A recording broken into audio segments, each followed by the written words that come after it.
Hey, Tuesday, May 30th, 2023, on my way to the gym. Guess just give you a bit of an update. So,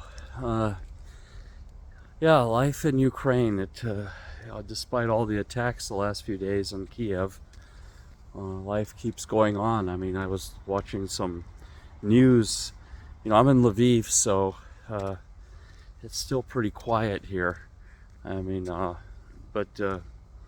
only thing we had in the last few days was like power spikes.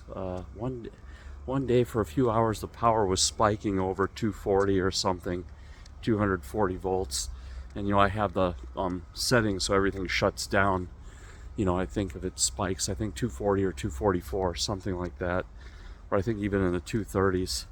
I don't know. Somewhere I have a upper limit, and everything shuts down, so don't fry the appliances. And that trigger was set a few times, so I don't know if they're just doing some work here or what. Electricity was a little bit strange a day or two ago. So yeah, it's still not quite summer here. It was getting warm, and then it cooled off again. So yeah, I want to share my thoughts about the F-16s and everything. I think it's going to make a difference. I saw this video where the U.S. military took on Wagner in Syria, and the Wagner is the Russians, just private contractors, kind of like Russian Blackwater, and but they're Russians nonetheless, and even taking orders from the Kremlin. So they were gonna. They thought there was only like 10 American soldiers at this one oil pump or oil facility, and they were already like trying to launch an attack, sending shells and everything, hoping everyone would flee and they could take it. And when the Americans called up their Russian counterparts, they had a hotline set up, that they could stay in communication so they don't shoot at each other by accident. And the Russians denied being there. And they were saying they had no idea what the Americans were talking about. And and the Americans were like, well, okay, all right, okay, we gave you your chance. We asked you, is that you firing on us?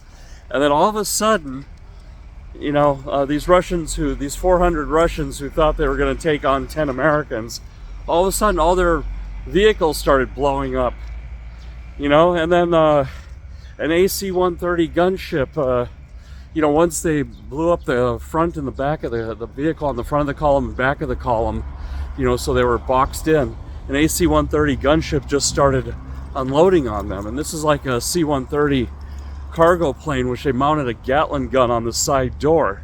It's just like some other kind of A-10. It's just this like American violence delivery vehicle, or violence delivery platform. And it's just like they use the bullets and the 50 cal to send a message.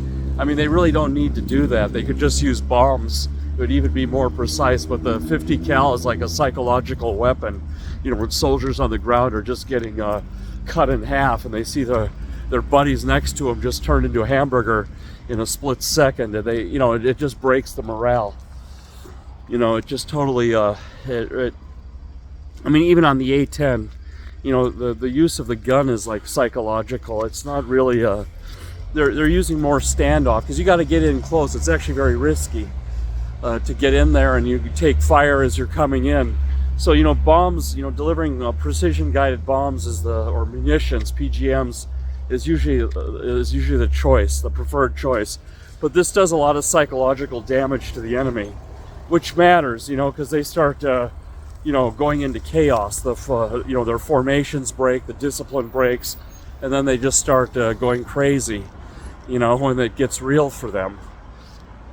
And so, yeah, this is what happened with the Wagner. And they said within the first minutes, like more than half of their contingency was lost, as 400. And this was all air cover. This was like 10 special forces guys calling up the airplanes, calling in saying, we got some hostiles coming over from this way. And they were already being watched on the drones. I mean, the Russians were so stupid. The Americans can see and hear everything. You know, I mean, they probably even knew this was coming, and they just let them do it because they wanted to test some weapons. And then they bring in like all these planes, all these different, like even a B-52 to chase down the guys who are running, you know, in an F-22 Raptor, which is like complete overkill. But they were using these planes to hunt down. So as these guys were running, they didn't even let them run. They just hunted them all down, and you know, just you know, put them in the ground. So if we could teach the Ukrainians how to, you know, do this C4I, command, control, communications, coordination, you know, and the I is, I think, information now. You know, there's like 4 C's and an I in this integrated warfare, where you have the guys on the ground calling up the planes for airstrikes, and you know, everything. So then all of a sudden one Ukrainian soldier, special forces soldier, becomes 140, you know, has a effectiveness of 140 regular Russians. And then that can actually, we could actually think about it, because I in some past videos, I was talking about, like, can they take back Crimea? And I was like saying, not with this current setup. You know, they really need to control the air, they got to control the sea, they've got to attack from 2 sides, maybe 3. You know, it's because it's like a very narrow way into Crimea. It's only a 5-kilometer wide way in. You know, and Russians could, you know, and Russians will be on the defensive. So defenders always have the advantage, you know, in a situation like that. But if the Ukrainians get the air power, if they get these F-16s, you know, and they have half of them, you know, keeping the other Russian fighters and interceptors out and shooting them down, and then the other half do ground support. You know, perhaps they could take out the positions, they could take out the pillboxes, they could take out the artillery, and then they would have to move, you know, have a big infantry formation. But then there's going to be a lot of mines, you know, so maybe they have to clear a path. But it's very hard to bomb minefields, you know, from the air. You know, the bombs, you know, leave these, you know, I mean, you need a B-52 to do carpet bombing, and even then there would still be some latent mines hanging around and stuff, so you really need to have the EODs go in there. But they could probably at least, like, you know, blast the heavy weapons there, and maybe, you know, I guess they would do HIMARS on Sevastopol and sink all the ships and everything, and then, like I say, make life unbearable. But yeah, it would still be hard. I mean, unless they had overwhelming air power, and then, you know, they would have to advance very slowly through this bottleneck, you know, because it would be all mined, and it'd be like a kill box and everything set up. You know, Russians will be just dropping artillery into that, like, at a massive rate. So that's the problem in this war. It's a classic World War II, World War I type of situation here, where you have a lot of artillery. They didn't even have that in Iraq and Afghanistan. The Taliban, the Iraqis, that stuff was all neutralized from the air by the Americans. And the Americans had the gloves completely off. So F-16s, and, you know, maybe some Predator drones, I guess, if they could aggressively take out those, and then they have to advance in slowly and have cover, you know, as they clear out the minefields and open up a corridor to get through. You know, so they open up, and then they can start getting in there and keep pushing them back. But it would take a lot of people. But I'm hopeful. I mean, I'm hopeful at the very least they can split the land bridge, you know, and then contain the, you know, and then just, like I say, make life unbearable and contain those situations. And then hopefully they can mount up an army, you know, get an army spearheaded by experienced soldiers to get in, break in there. That might create a coup in Russia. I think the calculus on the west side, you know, we were talking about the Russians, what they're doing. They're just throwing bodies, you know, and you know, not really aiming for Kiev. I mean, just shooting drones over there, but they're aiming to keep just the regions directly adjacent to their territory, so they can supply them. They've realized they can't do long supply chains, and their calculus is just to use human wave attacks. And like I was saying, you know, do we have even enough bullets to kill every single eligible Russian male? I mean, That's pretty much, they're going to draft every single male into the army and just keep throwing them in front of the Ukrainian guns and everything. So, yeah, it's a lot to think about. That's been on my mind, you know, like what to do. So, yeah, let's hope that the Western calculus is to keep fighting to wear the Russians down, and maybe it'll create strife in Russia, that, you know, the local oligarchs in Siberia and Eastern Russia will start turning against Putin, you know, as resources get scarce, because obviously, you know, they've diverted all the resources to Ukraine, and people like Putin and Kim Jong-un, they have to keep an upper middle class in their country, you know, like bureaucrats and engineers and, you know, oligarchs. They got to keep them happy, otherwise they will turn on them.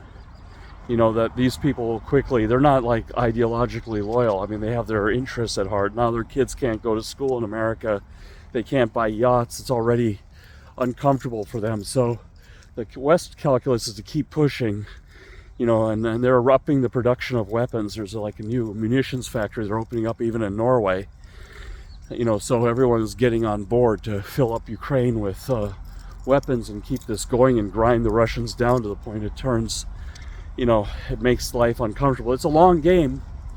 As I've been saying, it's a long game. It's not going to happen overnight, but we can see where it's going, that this is just becoming a grind, and ceasefire is out of the question, because then the Russians will just have a chance to regroup and everything, and then restart their attacks. So the idea is just to keep grinding on, and it's like a war of attrition, I suppose. Russian bodies, Russian able-bodied men versus, you know, American and European money and bullets. And I'm betting on Europe and America. We have to fight this through. You know, I mean, people are bitching and moaning, it's not good for the economy, put your people first. But if we don't do this, if we don't you know, grind the Russians down and, you know, hold our ground with them, they're going to it's just going to be bad for our culture. You know, it's really, you know, it's really going to set the world back. It's going to set our ideology back and everything. But I think there's a pendulum swinging. You know, I noticed in America, like even a backlash against the woke culture, like Target stores decided not to, you know, put woke messages on children clothes, and they cleared up all the shelves and decided not to do do what Budweiser did or Anheuser-Busch did. So that's going good, you know. And I don't know, I'm debating, you know, like I'm now studying for my project manager exam, you know, PMP exam, doing a lot of practice questions. I can make a video about how I'm studying. Let's see how it goes. I'm taking the test June 8th. So far, the practice exams have been going well. The material is not unfamiliar. It's not completely new to me. I've been working as a PM for 25 years, so this is just kind of putting it together, and just have to get through it. Everyone wants this certificate, but I am thinking about moving back to the US at some point versus Norway, because you can just make a lot more money in America. You know, there's been some changes in my life. Talk more about it in a couple weeks, you know. You know, so go there for 5 years, you know, get a house on the VA loan, you know, work really hard, pay off that house, put money in Nvidia or whatever else, and not investment advice.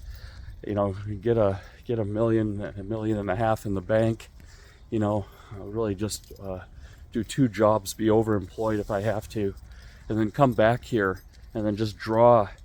You know, you can live pretty well on $40,000-$50,000 a year here. You can really, you can actually be quite comfortable. I mean, you won't be rich, but you can definitely be above average, and especially if you keep your costs down.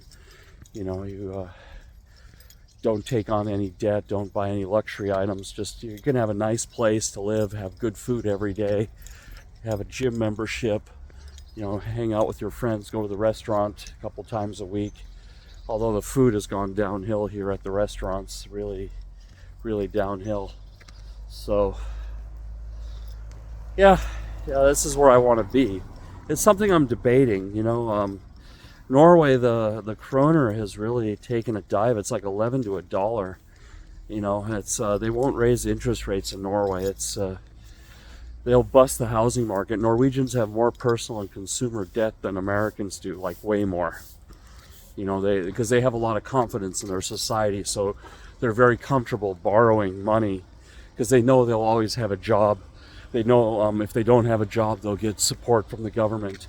So it really encourages like a little bit of a reckless behavior, you know, to take on credit. And then apartments, obviously, in Oslo are super expensive. But interest rates in Norway at one time were like 0.25%. I think the mortgage rates now have gone up to 2 or 3% now, maybe a little bit more.